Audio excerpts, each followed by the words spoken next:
All right, we got like 30 degrees, insane winds. I probably like. The real feel is unbelievable. Well, let's check these winter clusters real quick. Hey, if you enjoy beekeeping, I would greatly appreciate it if you subscribed. It is free and it does help me out a little bit, so that would be awesome. I also have a massive announcement coming out. I have been working on a huge series of beekeeping experiment that I am so excited to share. Dude, you do not want to miss out. So please smash the subscribe, follow along. You won't regret it, I promise. And that's a big cluster of bees. I still see some capped honey right in there. Cluster looks nice and healthy. Yeah, that goes deep. So I'm wrapping them up today. That's just a real quick cluster check. This is the next one. Is a screen bottom board. Not gonna keep it that way. I'm gonna wrap this whole hive. But this cluster was a little on the small side.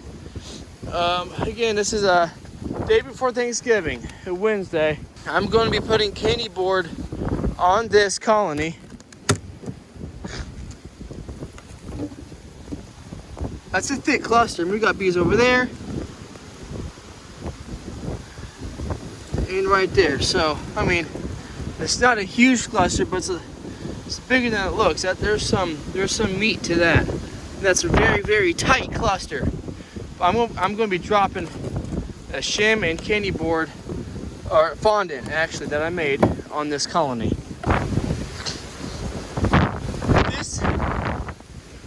This is my smallest colony on top here that I really don't have much faith getting it through the winter, especially with this crazy winters that we have in Indiana.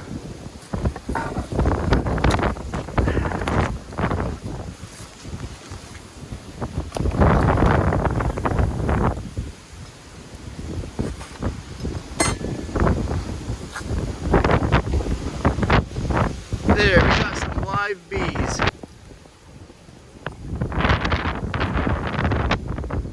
It's not a lot. It's not a lot at all, but the thing is, we are on a double screen board. So all the heat from this colony is going to rise up, go through this box, and they're going to share the heat. But we're going to put a shim on here. I'll go ahead and demonstrate that right now.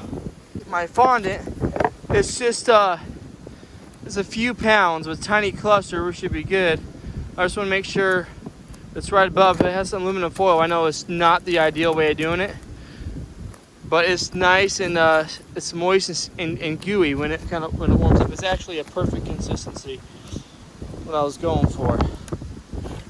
And so they're going to use a little bit of this pollen, I'm sure, but I'm going to kind of scrape it away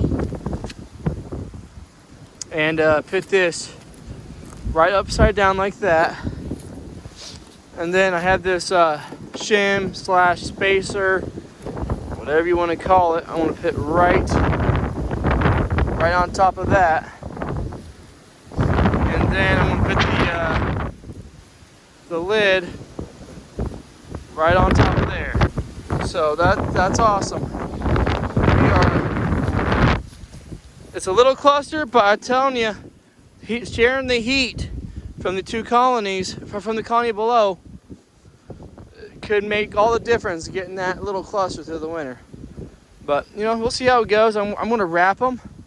I'll show you how I'm going to do that. I'm going to put these colonies close together on both sides.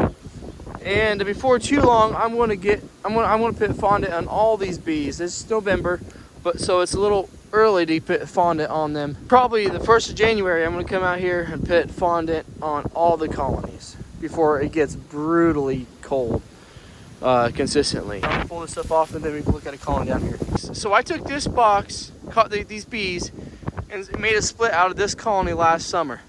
So we're going to move this one next to these bees so I can wrap them all at one time. And I'm also going to give them some sugar candy. Let's move the box first. I want to move this colony, scoot that over so it's like 3, 2, 1 boxes. So That is a heavy, heavy colony. There's tons of honey in that. Tons of honey in that, so we're good to go there. Let's get this box moved over right next to here. See, in the summer we would get new colonies like this, but since we're still since we're in the winter and the bees aren't flying, this is a good time to do it. You can move bees wherever and however you want. So let's pop open this lid and see the bee numbers in this small 8-frame split I made. You know, that's not unusual to not see a lot of bees, because they're hunkered down, they're clustering, and here they are down in there.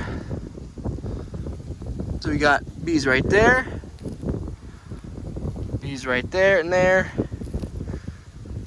all the way back in here. So, you know, it's a small colony, but put some fondant on there and put that spacer on like I just did, and put the lid back on. All right.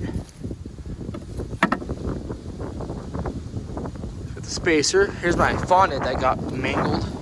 So this is soft. Like it looks like hard candy. I mean, it's hard, but at the same time, there's some soft features.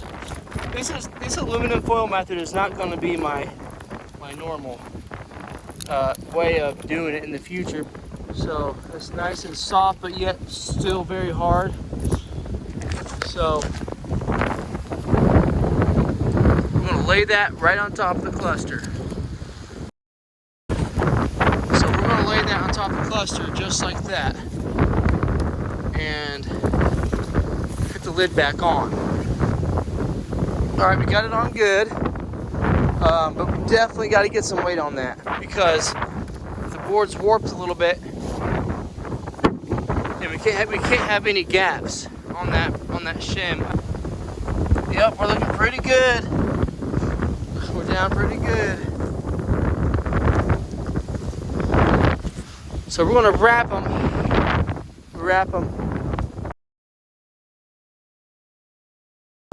So with the size of this cluster, I wanted to make sure I got some fondant on these bees, because the cluster versus the size of the box, I had concerns that they might run out of feed, so I wanted to throw this on there just in case. So, and I apologize for the wind. The wind's out of control. It's messing up my audio horribly, so I wanted to step in there and say that.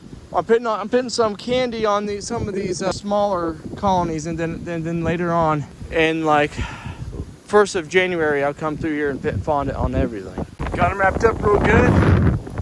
Entrances, I cut out little holes for the entrance, and same with those over there. This wind is just ridiculous. So I'm going to get inside and warm up. I'll need a hot cup of coffee after this one. Hey, stay warm. It's going to be a long winter. That's what I'm hearing. Long, windy, brutal winter.